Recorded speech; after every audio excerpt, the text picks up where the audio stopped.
Hey everybody, welcome to Average Guy Opinions. I'm your average guy, John Corelli, and I'm already laughing because episode 161, here we go. Put it on, man. Put on your tinfoil hat, or maybe I should just get like a jar of Planters peanuts and do nut job of the day, because I don't know if I just haven't been watching the news closely enough, worrying about my own stuff, and ever missing some great quotes. But here's one that's great. They're calling it the Lunar New Deal.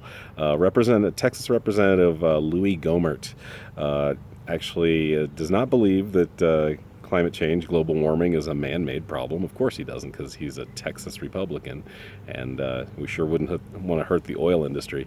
But he was interviewing an associate deputy chief of the Forest Service. Her name was Jennifer Eberline, I believe. I'm actually using my memory, trying to not just read stuff, trying to get better at reading and memorizing, so I don't go, have dementia in 10 days, maybe put it off until I'm 80. But so he's, this poor woman, these poor people that have actually put a little bit of effort into their education and there's a person that works for the Forest Service and really cares about where we're headed, and that there might not be forests left if the planet's on fire. Not only that, we won't be around either. But he's just he's like, yeah, so from what I understand, there are solar flares, and the Earth has slightly changed orbit, and recently, I don't know what he meant by recently, maybe in cosmic or geological times, I'm sure it has changed a tiny bit, and I'm sure he said the Earth's orbit around the sun has changed, and the moon's orbit around the Earth has changed, and therefore, what can the BLM, Bureau of Land Management, and the Forest Service do about that to maybe combat climate change? I don't know what the thinking was, because there wasn't a lot of detail, because it's so nut jobby in the first place, unlike NBC News covering the crazy lady who thought, what was her name? Sherry Tenpenny, the doctor who says the vaccines are magnetizing us. This was not NBC News that covered this. It was Dan Rather, actually.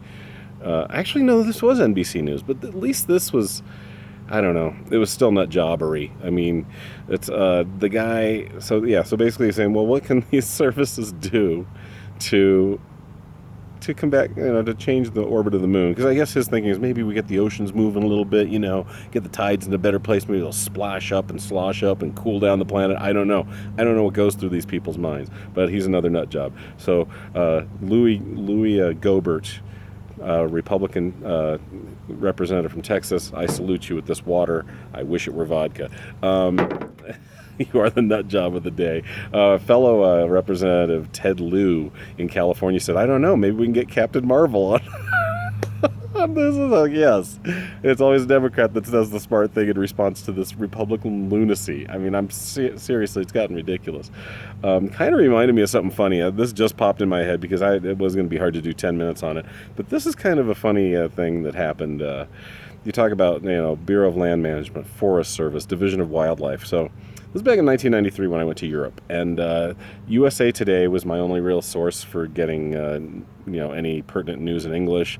It's funny, that was the last time the Islanders actually, outside of last year, went to the Eastern Conference Finals, so I was actually checking on them a lot, because, that was in May when I first got there, and I was also just looking to see what's going on in the States. USA Today is very comprehensive, pretty light fare, I think, generally as a news source, but it was okay. It was like once in a while, let's see what's going on. And they have like a state-by-state little snippet part of the USA Today. It's not every state, but just some things that happen in the state. And one was Alaska, okay? And this fucking guy and his wife are out walking their little dog, a little small dog. I don't know what kind of dog. Let's say teacup poodle for shits and grins, right? And so they're out there, and they left it off leash, and they were letting it go to the bathroom, and they were like an RV type of, like a rest stop, and there's a little field there. And they let the dog out, and a fucking eagle just came down and boom, nails this thing and takes it. Dinner, right? And this is the funny part. Reportedly, the wife was screaming, my dog, oh my God. And reportedly, the husband pumped his fist in the air and went, yeah! Apparently didn't like the dog too much. I love it. That's so great. Now, here's the thing that this is crazy too. This happened like 15, 20 years later. I'm going to say, because this was 1993 when the first one happened. This shows how much we've changed and how entitled we think we are.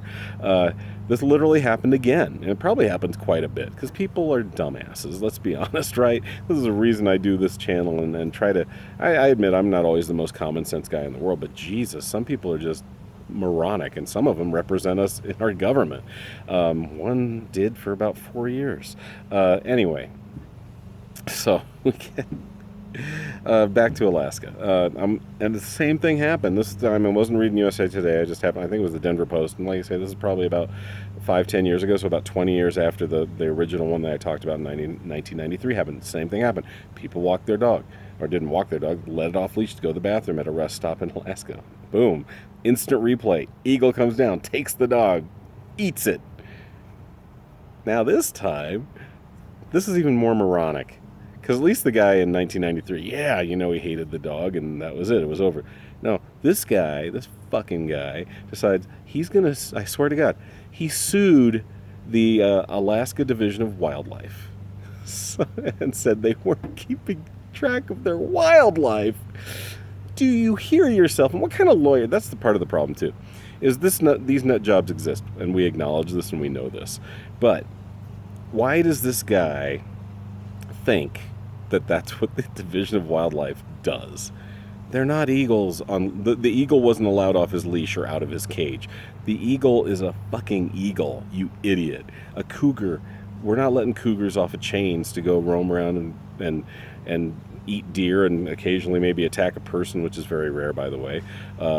If you're for cougar killing, well, one kind of cougar we need to get rid of. But a mountain lion, if you're for that, you're an idiot and don't know how the food chain should work, and also don't look at statistics for how rarely they attack a person. Sidebar. So, this guy sues the fucking Alaska Division of Wildlife because an eagle went and ate his dog. He's just looking for an easy buck. Let's be honest. Probably in his heart he was the same as the guy in 93 that went, yeah. It's just annoying. And what really annoys me is this part of the system where a lawyer says, oh yeah, I'll take that case. No, any lawyer, and that's the problem with part of the jurisprudence system, is that there are lawyers that just, that's it, that they just want to make money, they want to drive their BMWs, and they just want to make money. They don't give a shit about justice. They just want to make money, and there are enough frivolous lawsuits that happens. Some lawyer took that fucking case and said, yeah, I think we can get you something. Fuck you. No, you shouldn't get that at all. You should be, I don't know where you should be, but you belong in some part of purgatory or hell, not around the rest of us common sense people that just want to try to live and have a decent life and not fucking get $1 million because you were enough of a dumbass to leave your dog off leash in Alaska. All right, so there was one other thing I was thinking of that was kind of related to this. Oh, shit. Oh, well, I forgot. Well, I got 2 more minutes, so... like I said, Representative Louie Gohmert. By the way, another thing I want to talk about. Gohmert rhymes with Boebert, and I don't know if you know Lauren Boebert, but she's our local nut job. I may have talked about her once or twice before on this. I almost called it a station. God, I'm old. On this channel, like it's AM radio. Welcome to my station. Maybe I'll get the ham operator out and we can talk back and forth. Anyway, and I hope the lawn mowing next door isn't too loud. If it is, maybe I'll re-record, but I don't think it's too bad. It's behind the phone. But Lauren Boebert is our nut job of record here in Colorado right now. She is a Sarah Palin wannabe. She's cute like Sarah Palin. She's clueless like Sarah Palin. She hasn't done much except yell very loudly like Sarah Palin, and she's not even as pretty. At least Sarah Palin, I think, won beauty contests or came close to winning beauty contests. She's just so Lauren Boebert says, oh gosh, what types of... Oh, she said she would bring a gun into Congress.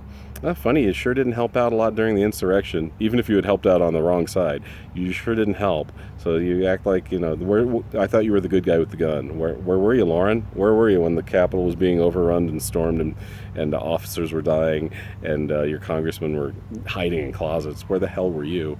And then the other thing she got into, which was silly, and I may have mentioned this, but I don't think I did. There was a sauce shortage. I don't know why, for Chick-fil-A, and And so Ted Cruz decided to jump on this. Senator Ted Cruz from Texas said, "Oh yeah, this is what happens when you have the Biden administration in charge." And this is the thing. I don't think it's tongue-in-cheek. I honestly don't. I don't think these people understand satire or comedy at all. And Lauren Boebert also jumped on that wagon because she's not only not funny, she's also not original. Speaking of that, I will be in Longmont tonight trying to be both of the opposite of those two things. I will try to be funny and original. We'll see how it goes. Anyway, thanks for the babble. Thanks for listening to the Nut Job of the Day, and we'll see you next time. Bye.